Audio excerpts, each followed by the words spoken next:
दूसरी तरफ वो सीनियर लॉयर जिन्होंने ये केस लड़ा था जो एसआईटी के प्रोटेस्ट के खिलाफ सुप्रीम कोर्ट में दायर हुआ था और महाराष्ट्र पर जो बहुत पैनी नजर रखे हुए हैं, वो लॉयर हमारे साथ जुड़ रहे हैं, पूर्व अटॉर्नी जनरल मुकुल रोहतगी। और अब लंदन से हमारे साथ जुड़ रहे हैं पूर्व अटॉर्नी जनरल मुकुल रोहतगी जी, और उनसे हम समझेंगे कि महाराष्ट्र में अब आगे क्या होगा, क्या हो सकता है और कानून इस पर क्या कहता है।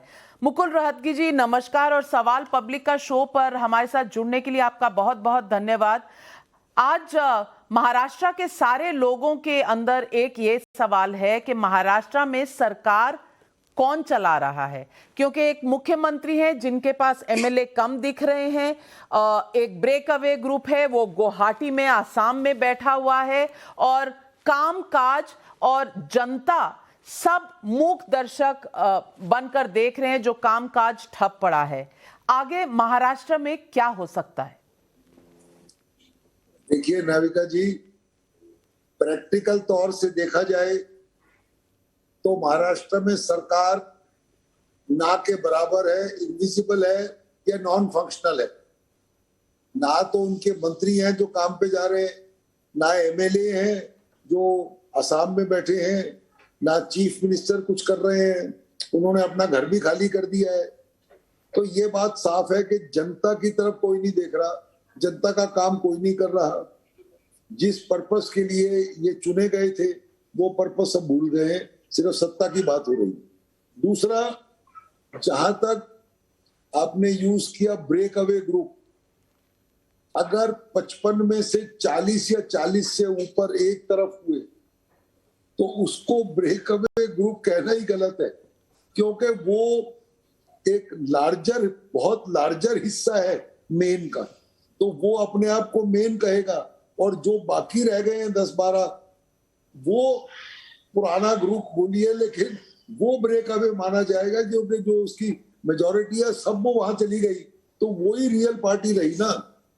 तो जहां तक संविधान का सवाल है, 2/3 से ज्यादा विधायक अगर अपने आप का ग्रुप अलग कर लें तो उन्हें डिस्क्वालिफिकेशन का कानून अप्लाई नहीं करता, वो एमएलए रहेंगे, उनको एमएलए के पद से हटाए नहीं जा सकता।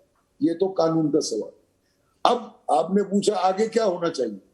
भाई देखिए, मेरे हिसाब से अगर 40 या 38, 40, 42 जितने भी हैं, अगर ये एमएलए इकट्ठे हैं और इनको किसी से अलाइन करना है या हाथ मिलाना है, से बीजेपी, और तो कोई है नहीं क्योंकि बाकी पार्टियां तो सब इधर थी एमडीए में। अगर इनको बीजेपी से हाथ मिलाना है और बीजेपी तैयार है इनसे हाथ मिलाने के लिए, तो सीधी बात है इनको अपना क्लेम स्टेक करना चाहिए राज्यपाल के सामने कि भाई सरकार माइनॉरिटी में है, हम लोग सरकार बनाएंगे, हमारे पास नंबर है। गवर्नर साहब को फिर हाउस बुलाना पड़ेगा डिप्टी स्पीकर को बोल के, और जब हाउस बुलाया जाए तो वहां पर दूध का दूध और पानी का पानी हो जाए। अगर सरकार के पास है स्ट्रेंथ तो वो कॉन्फिडेंस का वोट जीत जाएगी, नहीं है तो वो गिर जाएगी, और जब वो गिरेगी तो जो क्लेमेंट है उसको मौका दिया जाएगा कि भाई आप 1 या 2 या 3 दिन में आप नंबर साबित करिए फ्लोर ऑफ द हाउस पे, क्योंकि फ्लोर ऑफ द हाउस पे ही इसका फैसला हो सकता है, ना राज्यपाल के घर में, ना स्पीकर के घर में, ना अदालत में। एक्चुअली फ्लोर टेस्ट का ही टेस्ट माना जाता है, इसको लिटमस टेस्ट बोला जाता है, वहां पर यह फैसला हो जाएगा। देखिए 3-4 दिन गुजर गए, मेरे हिसाब से ज्यादा टाइम इसमें नहीं लगाना चाहिए, बिकॉज जनता सफर करती है, आज कोई सरकार ही नहीं है। एंड ये अर्ली से अर्ली, देखिए आज फ्राइडे हो गया है, अब समझिए 1 आध दिन के अंदर अगर इन्होंने हाथ मिलाना है तो हाथ मिला के अपना दावा पेश करें। बिल्कुल होना तो ये चाहिए, पर हो ये नहीं रहा, क्योंकि अब डेप्यूटी स्पीकर को उद्धव ठाकरे जी ने चिट्ठी लिखी है और 16 एमएलएस को डिस्क्वालीफाई करने के लिए कहा है। अब डेप्यूटी स्पीकर एनसीपी के हैं, स्पीकर कोई है नहीं, घटक दल जो हैं आपस में जो डिफरेंट बयानबाजी कर रहे हैं, उसमें कोई एक सूत्र तो नजर आ नहीं रहा। तो क्या डेप्यूटी स्पीकर ऐसे में ये 16 एमएलए को डिस्क्वालीफाई कर सकते हैं? नहीं, पहली बात तो डिस्क्वालिफिकेशन का मुद्दा क्या है, रीजन क्या है? भाई 40 लोग आपसे अलग हो गए, आपकी जो